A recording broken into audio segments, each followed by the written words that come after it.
Hi, my name is Isabelly de Lima, and I have the honor and the privilege of being one of the inspiring women in STEM of 2025, alongside these other three beautiful women. And I'm going to share a little bit about my story now, and hopefully how I helped inspire other women like me. I wanted to show you where I come from so you have an idea of how far I had to go to pursue my education now. I am originally from Fortaleza, Brazil, which I'm actually talking to you from right now, but I study in Hobart, so I had to travel Hobart, Tasmania, Australia. So I had to travel over 15,000 kilometers to pursue my education here, and I think that it was one of the best things that I have ever done. So, like I said, I am from Brazil and I have always wanted to be a scientist. The curiosity in me was strong since I was a little girl. If you're a parent or you know kids, you know about the why phase. Why is the sky blue? The kids will be asking. Why does it rain? Why this? Why that? And I feel like I never really grew out of that phase. That's why I believe I'm here today as a scientist. This year is me when I was 3, I think, at a party at school. Um, so you can see it comes from a very young age. I've had phases where I wanted to be a dentist and I wanted to be a chemist, but I always saw myself in the science realm. But like I said, I'm Brazilian and I come from an actually very low income family from a poor region. Um, I think I was the first one in my family to go into uni. So see, at that age when I was young, seeing myself achieve higher education was hard because of monetary reasons. Um, and thankfully, education is free in Brazil, and the public universities are one of the best. They are actually the best, but it's very competitive to get in there. So you need to study in good schools before you get to go to uni. So for me, it was hard to see that, but after trying really hard, I did get into public universities in biology, and I was the first of my family to do that, which is very exciting. And a fun fact about myself is that I self-taught English. I didn't do, we do have English in school, but it's like very basic stuff. So to be speaking to you right now, it was a lot of reading by myself, watching shows with English subtitles, and it's just a fun thing that I did. A big turning point for me was when I was in high school. An alumni came and talked to us about her journey through bachelor. She was doing part of her bachelor in the US, I believe, and she was studying in a public university here and doing part of it in the US. So that was really inspiring for me because I saw that someone with the same background as me could achieve that. And I thought, oh, actually, I can do that. And I did. Um, I studied a lot and I got myself into a public university here, a federal university of my state, and I got a bachelor in biology. And after that, I knew that I really wanted to continue with science and with academia and research and all. So I wanted to do a master's. Um, my dream was to do it abroad, but it was really expensive. I couldn't do it, so I went to a different university in Brazil, Federal University of Rio Grande do Sul, and I got a bachelor, a master, sorry, in genetics and molecular biology. Then for my doctorate, my PhD, I again wanted to go abroad. That's how I found Menzies and my amazing supervisors in the Menzies Institute of Medical Research in Utah's University of Tasmania. So I'm now doing a PhD in genetics with pediatric cataract with Dr. Joanna Jones and Professor Catherine Burden, who are amazing human beings, and I'm very lucky to have them as women to be my supervisors. Just something that I always looked forward was to have women supervisors because in academia that makes a big difference. I'm doing a PhD in genetics, but specifically I study childhood cataract. You may be familiar with the term cataract usually in older people, maybe your grandparent or someone older that you know have developed this cloudiness in the eye, which harms the vision, but that is related to the normal wear and tear of the eye and develops with age. But childhood cataract is inherited, which means babies are born with it. And it's caused by this cloudiness of the structure in the eye called the lens, which is supposed to be transparent, clear, for the light to focus properly. But given the cloudiness, your vision is harmed. It is currently the leading cause of childhood blindness, and early surgery is really necessary. Therefore, we need to identify as soon as possible that the child has cataract so the surgery can be done. Surgery has to be done really early. If you do the surgery later on, because the brain was not stimulated to form images, even though the eye can be fixed, the brain will not be able to form images and the child will stay blind.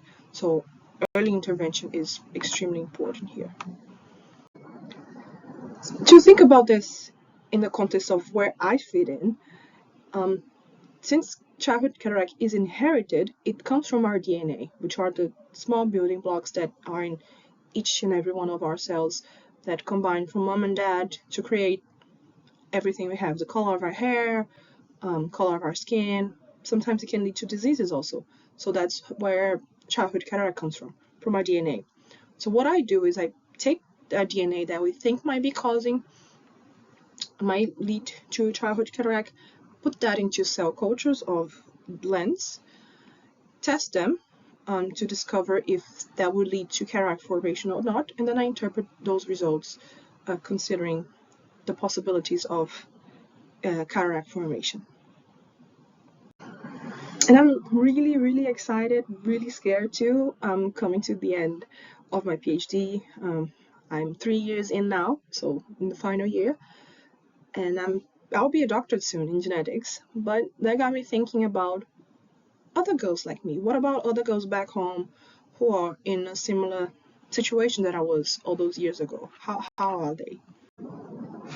The situation in Brazil is a bit bleak education-wise. This is for both boys and girls. 38% of students don't feel motivated to continue with their education. This is either because they don't see themselves using that education for any reasons or because they might leave school early to start working. But it's a high percentage of people who don't feel like they need to continue with their education. 42% of students between 14 and 28 have had to abandon school to support their family financially.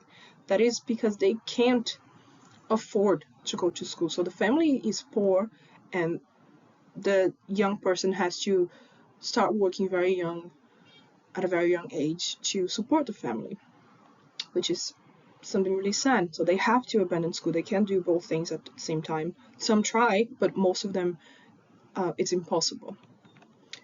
And another big problem here is early pregnancy.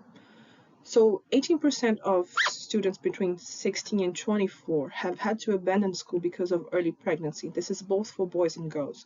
So some girls will leave school because they are pregnant, they'll take care of the baby now, and some boys will leave school because now they have to financially support their family, given the early pregnancy.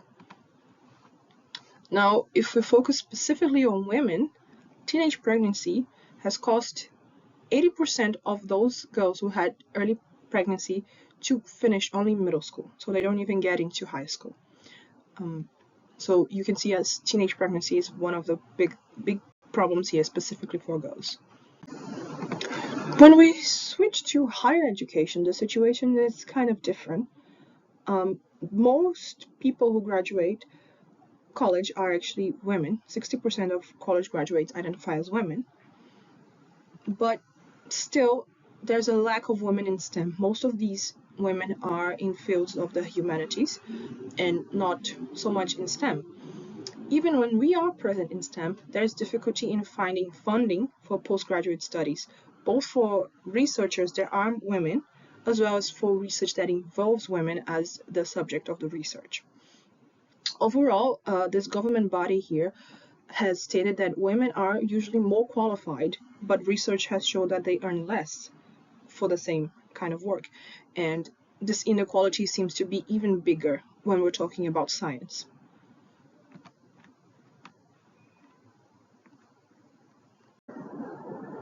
So now that you have this big picture of how the situation is in Brazil, I had to come up with a plan with the Inspiring Women in STEM Fellowship to do something with girls, and I wanted to do it in my city, to hopefully inspire them somehow in the area of STEM.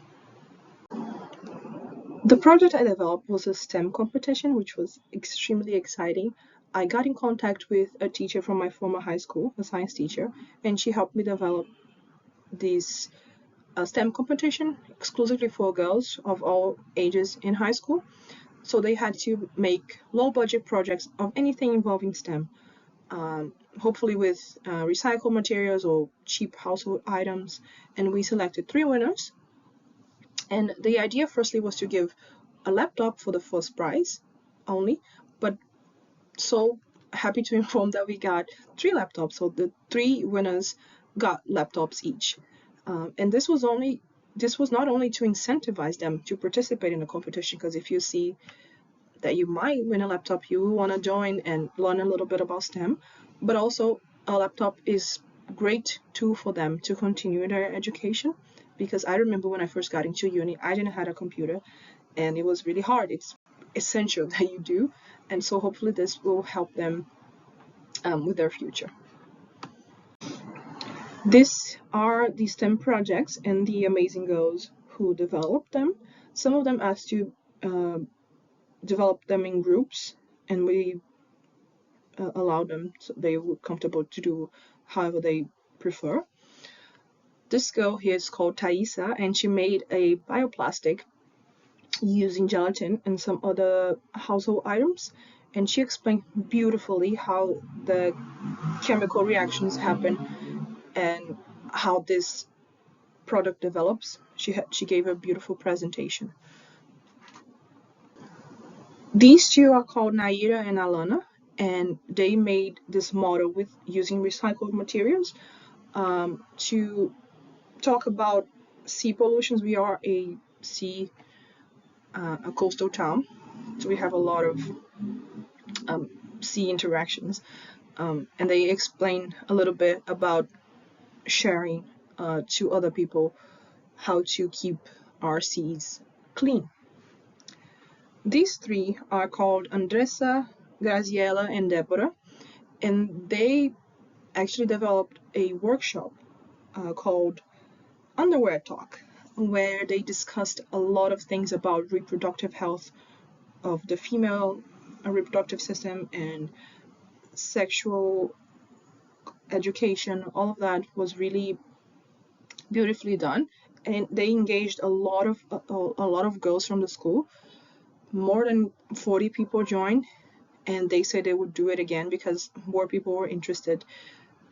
So it started a lot of conversations at the school itself about sexual health and reproduction and all these things that are important to discuss.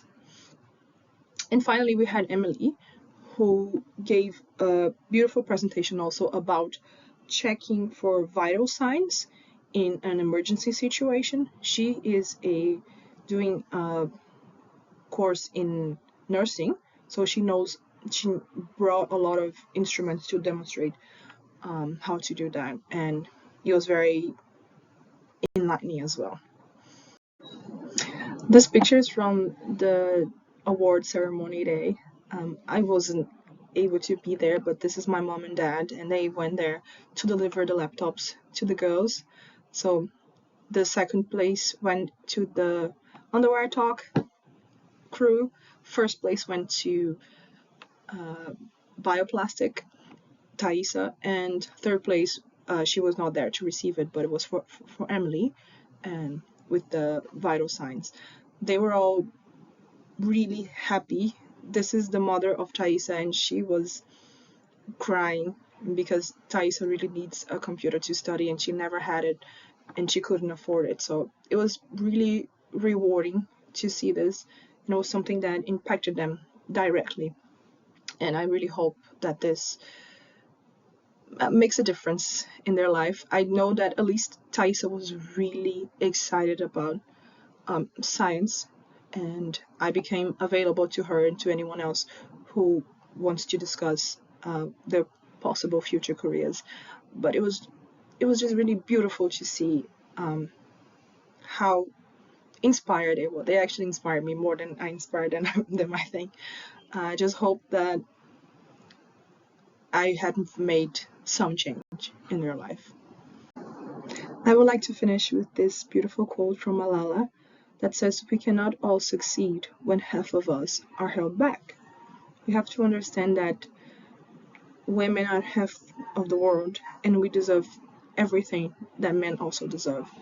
So we should just walk together and build a better future. And that's my story. Thank you for listening. I am extremely grateful for being part of this project. I think this was the thing I'm most proud of in my entire life. It was a big impact in my community. Everyone was talking about it, and hopefully, it will make a big difference in those girls' lives. And I'm just extremely happy and proud to be part of these years inspiring women in STEM. And thank you very much.